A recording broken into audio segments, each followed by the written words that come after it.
Assalamualaikum warahmatullahi wabarakatuh. Salam sejahtera untuk semuanya, anak-anakku yang berbahagia, yang saat ini sedang berada di rumah masing-masing. Kami ucapkan selamat dan sukses, anak-anakku sudah diterima sebagai siswa-siswi baru di SMK Negeri 1 Magetan ini. Terlebih dahulu akan saya perkenalkan, nama saya Saif Mukhlisun. Saya sehari-hari berdinas sebagai Kepala Dinas Kominfo Kabupaten Magetan, kemudian juga sebagai juru bicara gugus tugas COVID-19 Kabupaten Magetan. Maka dari itu, pada kesempatan ini perlu kami sampaikan ke anak-anakku semuanya tentang bagaimana biar kita terhindar, bagaimana biar kita tidak tertular dengan COVID-19 yang saat ini menjadi pandemi dunia, bukan hanya di daerah kita, bukan hanya di negara kita. Jadi, virus COVID-19 ini pertama kali muncul, pertama kali terdeteksi pada bulan Desember tahun 2019 di Wuhan, Provinsi Hubei, negara Cina di sana. Kemudian sampai ke negara kita, negara Indonesia ini pertama kali dengan tertularnya warga negara Indonesia dari warga negara Jepang pada awal bulan Maret tahun 2020. Kemudian di Magetan sendiri, kasus pertama kali pada bulan Maret juga, pada akhir Maret, di mana saat itu ada dari luar, dari Jawa Tengah yang menyampaikan informasi meninggalnya warga Magetan asli tapi sudah ber-KTP Solo, meninggal dimakamkan di tempatnya di Magetan tanpa ada pemberitahuan terlebih dahulu. Dan sejak saat itu, pada akhir Maret, kita ada kasus pertama kali terkonfirmasi positif yang ada di Magetan ini, tepatnya di wilayah Kecamatan Ngariboyo. Dan di sana akhirnya kita seperti biasa, kalau sudah ada yang terkonfirmasi positif, daerah wilayah tersebut kita lockdown lokal. Artinya apa? Kita laksanakan pembatasan lokal di sana. Kita tutup warga yang terdampak karena penutupan pembatasan ini, kita data, kemudian kita bantu sembakonya. Warga yang terdampak kita pantau, kita cek kesehatannya. Dan setelah itu berhasil. Jadi yang dari daerah Ngariboyo ini tidak sampai banyak, hanya sekitar sampai 5 orang. Kemudian ini ditambah dengan klaster baru masuk lagi ke Magetan waktu awal-awal ini dari Bogor, sehingga total ada sekitar 10. Kita tutup daerah yang terkena klaster ini, kita tutup juga dengan pembatasan atau yang lebih dikenal dengan physical distancing. Kita tutup dan kita berhasil memutus mata rantai dari COVID-19 ini. Kemudian mulai berkembang lagi keberhasilan ini setelah ada dari pondok terbesar di wilayah kita, ada sekitar 22.460 sekian ribu santrinya. Di sini sampai pembatasan lokal atau physical distancing ini, satu desa kita tutup untuk memutus mata rantai penyebaran virus COVID-19 ini. Dan update terakhir sampai dengan hari ini, posisi Kabupaten Magetan berada alhamdulillah dari awal posisi di Jawa Timur ini 3 besar, Surabaya, Sidoarjo, Magetan.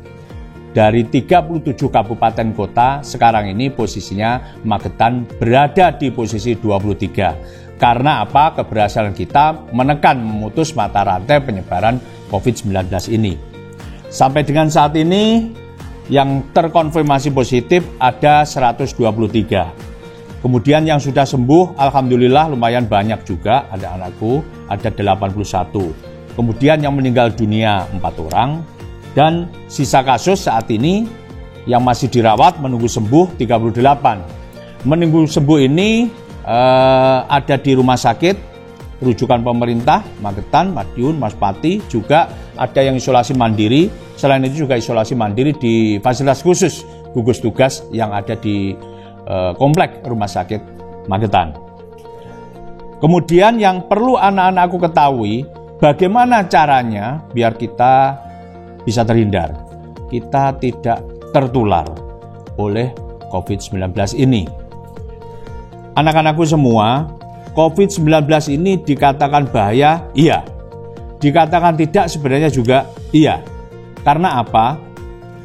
Ini tergantung proses penyebarannya, tergantung pada imunitas, ketahanan tubuh kita masing-masing. Karena apa? Sampai sekarang vaksin penangkalnya, vaksin untuk menyembuhkan dari COVID-19 ini belum diketemukan. Oleh karena itu, kita harus waspada. Anak-anakku jangan sampai lengah, ikuti himbauan-himbauan pemerintah. Laksanakan protokol-protokol kesehatan. Jadi jangan sampai menyepelekan penyakit ini atau virus ini. Karena apa? Saat ini kita sudah memasuki era baru, tatanan baru. Sampai apa yang dimaksud dengan tatanan baru atau yang lebih dikenal dengan new normal. Anak-anakku semua, anak-anakku sekarang belajar dari rumah, ini merupakan efek akibat dari terjangkitnya pandemi, tumbuhnya, mewabahnya pandemi virus corona 19 ini. Jadi, anak-anakku, virus ini berbahaya manakala kita tidak mengikuti aturan-aturan protokol kesehatan. Jadi, apa yang harus dilakukan oleh anak-anakku semua biar tidak tertular virus ini? Tetap berperilaku hidup bersih dan sehat. Ini. Jadi, berperilaku hidup yang bersih dan sehat ini dengan makan makanan yang bergizi seimbang.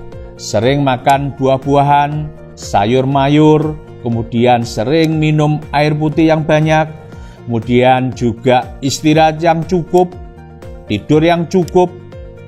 Inilah yang bisa menambah imun kita. Selain itu, kita juga harus mengikuti protokol kesehatan yang saat ini sedang digalakan oleh pemerintah. Jangan sampai tidak mengikuti atau melanggar. Apa di antaranya? Selalu memakai masker kalau keluar rumah dimanapun berada. Kemudian juga hindari kerumunan. Sementara ini kalau ada kerumunan dimanapun hindari. Dan juga sering cuci tangan dengan air mengalir dengan sabun, memakai sabun. Atau kalau tidak ada, memakai hand sanitizer. Dan yang tidak kalahnya, anak-anakku semua harus jaga jarak dengan siapapun. Atau physical distancing, jaga jarak aman 1 sampai dengan 2 meter. Jangan sampai mendatangi, menghadiri hal-hal yang ada kerumunan-kerumunan. Kalaupun terpaksa, anak-anakku semua hadir atau ikut dalam kerumunan, tetap jaga jarak aman. Kemudian siapkan juga tempat rumah anak-anakku semua cuci tangan. Kalau yang dulu yang namanya padasan. Siapkan di situ sebelum masuk rumah untuk anak-anakku yang beraktivitas dari luar. Sebelum masuk rumah, istirahat, cuci tangan dulu, kemudian baru masuk rumah, mandi, membersihkan muka, membersihkan badan, ganti baju, baru beraktivitas. Jadi, apabila anak-anakku semua di masa new normal ini, tatanan kehidupan baru new normal artinya bukan terus masa new normal ini dengan kita kembali kepada yang dulu, tidak. Tapi apa dengan tatanan baru new normal ini? Kalau dahulu orang yang memakai sebelum pandemi COVID-19 ini, orang yang memakai masker itu adalah orang yang sakit. Tapi di masa transisi setelah kita menghadapi wabah COVID-19 ini, suatu hal yang normal memakai masker. Tapi akan menjadi tidak normal kalau keluar rumah tidak bermasker. Namanya tidak keren. Nah, kemudian juga sering cuci tangan. Kalau dulu orang cuci tangan bukan hal yang biasa. Tapi yang luar biasa kok bolak-balik cuci tangan. Tapi kalau di masa new normal sekarang, kita harus, kalau jadi anak milenial, harus sering kali cuci tangan. Karena apa? COVID-19 ini merupakan virus yang bisa ditularkan 90% melalui telapak tangan. Dan melalui kalau kita mata, hidung, dan mulut. Melalui 3 itu. Maka dari itu jangan sampai telapak tangan kita sering menyentuh muka, sering menyentuh mata, hidung, atau mulut. Itu yang perlu anak-anak. Kemudian juga kalau dulu kita kemana-mana bersama teman, kalau berjalan dengan jarak kelihatannya juga nggak pantas, nggak normal. Itu seperti orang habis kelahi. Tapi sebenarnya kalau di masa sekarang harus pakai jarak. Ini yang dinamakan masa new normal, tatanan kenormalan baru. Anak-anakku dulu kalau sekolah harus tatap muka, tapi sekarang di masa pandemi COVID-19 ini melalui virtual, melalui online, belajar dari rumah. Ini jadi tatanan pembelajaran baru bagi anak-anakku semua. Dan ini harus kita lakukan. Karena apa? Mau tidak mau, siap tidak siap, kita harus menghadapi hidup berdampingan dengan COVID-19 ini. Jadi jangan bayangkan anak-anakku semua COVID-19 ini akan hilang. Tidak. Jadi ini tetap ada sama seperti virus-virus yang lain, yaitu virus flu, virus SARS, MERS, ataupun rabies. Jadi kita harus siap dan mampu menghadapi hidup berdampingan dengan COVID-19 ini tanpa tertular. Intinya biar tidak tertular, mengikuti himbauan pemerintah, melaksanakan protokol kesehatan dengan selalu memakai masker kalau keluar rumah, sering cuci tangan di air mengalir dengan memakai sabun, atau kalaupun tidak ada hand sanitizer, kemudian juga jaga jarak aman 1 sampai dengan 2 meter dimanapun anak-anakku berada. Dan pola hidup bersih dan sehat ini harus kita lakukan terus-menerus sehingga kita bisa tertular. Selain itu yang tidak kalah penting, anak-anakku semua juga harus sering berdoa kepada Allah SWT biar terhindar dari COVID-19 ini, anak-anakku semua bersama keluarga dan lain-lain sebagainya, sehingga daerah kita, kabupaten kita ini segera menjadi hijau kembali, kita bisa mengendalikan COVID-19 ini, anak-anakku biar segera bisa sekolah dengan normal, belajar dengan normal, berada tatap muka langsung dengan ibu bapak guru di sekolah. Inilah yang kita harapkan. Maka dari itu, anak-anakku semua harus mempelopori untuk berperilaku hidup bersih dan sehat, memakai masker dimanapun berada, menjaga jarak, dan lain sebagainya yang saya sampaikan tadi. SMK bisa, SMK hebat, SMK Negeri 1 Magetan luar biasa, oke, sukses, yes. Terima kasih atas perhatian anak-anakku semua. Salam sehat, salam tangguh. Wassalamualaikum warahmatullahi wabarakatuh.